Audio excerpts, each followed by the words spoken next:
What's up? This is Paco Swartz. My album is Red October, available right now at sclass.com. Go get that. For me, it was a lot of love. Everywhere we went, everybody knew each other. Pasadena is small, but it's big at the same time because you're gonna run into people that grew up in the same city as you that you never knew growing up, but you're also gonna know a lot of people at the same time. So it was a lot of love, a lot of sadness, because gangs is something that's been here since before I was even born, and a lot of my friends growing up fell victim to that, and got caught up in that lifestyle. And so losing a lot of friends when I was young, definitely scarred me and kind of changed my perspective on a lot of things. So love and sadness, it's like, they yin and yang. It was love and sadness. Absolutely. I talk about everything that I've experienced, seen growing up, gone through myself personally, or indirectly through other individuals. I tell stories. I share my life, my pain, to let people know, you can get through whatever it is that's put on your plate. You can get through it. So I just, I try to inspire people, because in a lot of ways, there was a lot of sadness here, but Pasadena has inspired me my whole life. There's something about the phrase Dena love that is true, because I don't care where you go in this world, you're gonna recognize somebody from Dena. And when you recognize somebody from Dena, I don't care if y'all didn't really know each other, if you guys are familiar faces, but wherever you guys are at, outside of Dena, you guys been homies since you was kids. And it's like that, because I noticed that, like, when I go out and I'm in clubs and I see cats from Pasadena, Pasadena always migrates to each other. And there'll be one corner of wherever we're at, all the Pasadena people are there. And it's also a strategy, because when you're outside in other places, you don't know what's about to go on, so it's strength in numbers. So there's a unity that's just embedded in us. It's like a birthright that we have. And I've seen it countless times, and I really believe in that. So I believe my music embodies that. Red October is my third full album that I've released. I have recorded 4. A lot of people know this about my history. My studio was broken into years back, and I lost everything. And the first album I was going to put out, all the masters were on the computer that was taken, so I never had an opportunity to put it out. I have like recordings of a lot of the songs I did for that first album, but I'm not going to put it out when I can't really mix it and master it the way I would want to. So it didn't come out, but my first official album I put out, Rose on 'Em, was around 2007, 2008, around that time frame, I believe. It's my first time out there, trusting the general public with my art and being able to receive the opinions that may not match mine about my art. So it was a great experience. It actually did really well independently. And then I put out another record in 2010, 11, maybe 12, 2012. It could have been, I don't know, one of those years, Reloaded. And that was my kind of like comeback record, because my stuff got stolen, and I put out Rose on 'Em, and I started getting a little name, and people didn't think I was gonna be able to like sustain it, I guess. So I came back with Reloaded, which was kind of like a statement for me, just saying that I can do this and I can do it better than you. It also did really well, and we only released that digitally online. We didn't even press up no actual physical copies of it.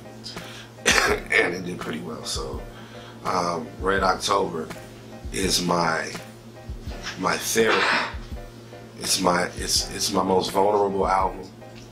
It's my therapy, my truth, my pain, my passions. It's me. I'm literally giving you my heart on this record. Less than a year ago, my youngest son passed away from infantile spasms Christmas Eve. And shortly after that, his mother and I split. And it's just been not a good experience over the last year.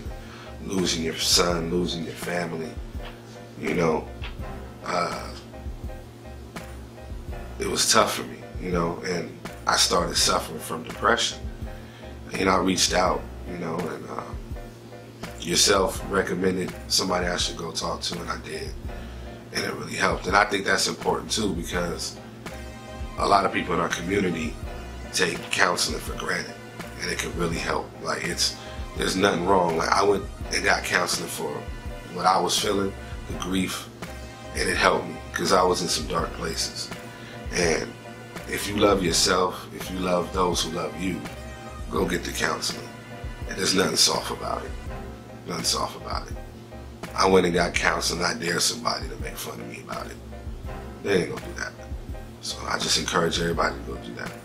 And so, in the midst of this, before my son died, I was not working on an album at all. I was kind of going to the studio, freelancing, and S-Class, my business partner, the producer of Red Ahchtober, he, you know, was coming up with these new, you know, musical compositions, and I was just like, wow, you know, what he's putting together is really dope. So, you know, I started to put some, you know, ideas together, and he would tell me, like, man, just let it out. Like, don't hold anything back. Just go there. Release yourself. And I did. You know, I talk about the passing of my son, him being in the hospital. I talk about my divorce. I talk about new experiences. I talk about, you know, the pain of it all, and how to keep smiling even though the cameras is on you. You know, they're on you. And that's just how my life is. Like, I'm always in the public eye. People are always watching me. So I learned to trust my truth. And I put it into record form. And I was recording songs, and a lot of those songs, I'm glad we recorded at those times, because you could feel, I was actually writing these records when I was in Children's Hospital, spending the night with my son when he was on life support. And I'm writing these records, looking at him, and, you know, just the emotions that were going through me. It was, and, you know, at the time, my relationship with his mom, you know, we had a family, so we held it down that way. And all of this baby mama, baby daddy drama is bullshit, because we are two examples of how you can raise children civilly, respectfully, and have a great relationship at the same time.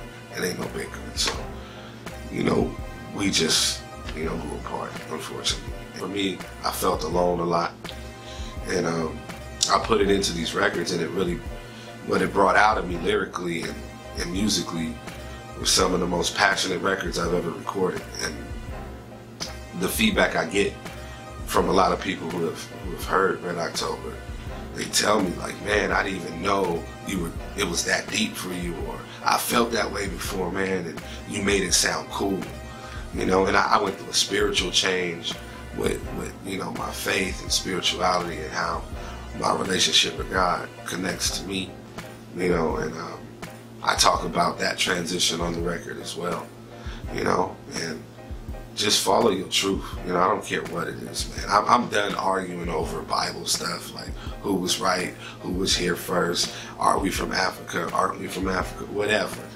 I'm done with that argument. Let's get together and get this money.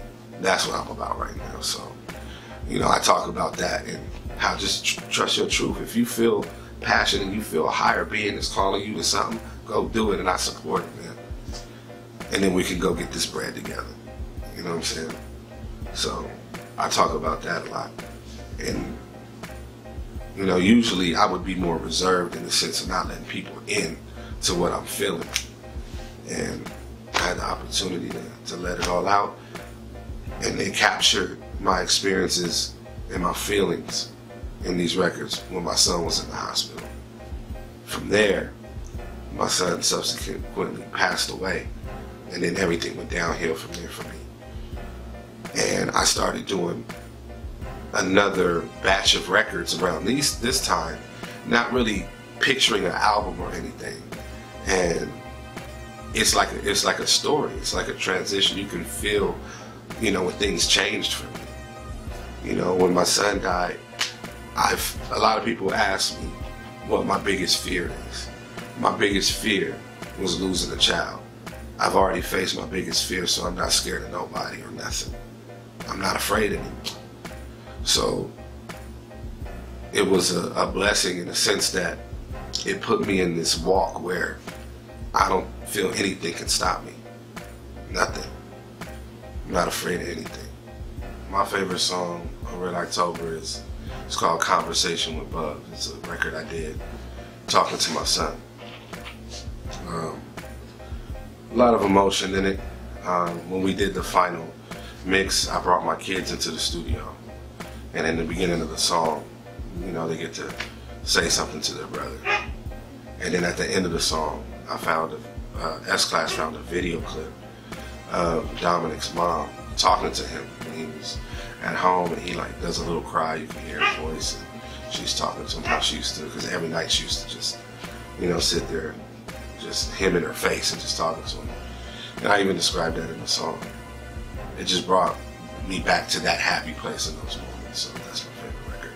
Red Ahchtober was released on Halloween of 2017, so it's still fairly new. You can get it exclusively at sclass.com, www.sclass.com. You know, it's under the music section. Not only is Red Ahchtober available, but my entire catalog is available there too. So if you scroll down, you'll see the other albums that I've released. You know, if you wanted to get a little, you know, more thorough into my musical background. There's also the classics that S-Class has put out, good records. I'm a part of those records too. You should check those out. You could also get Born Winner from Mike Towns that just released. We're from the same camp. That's my brother too. I'm featured on that record too, as he's featured on mine. And that record's available at sclass.com too.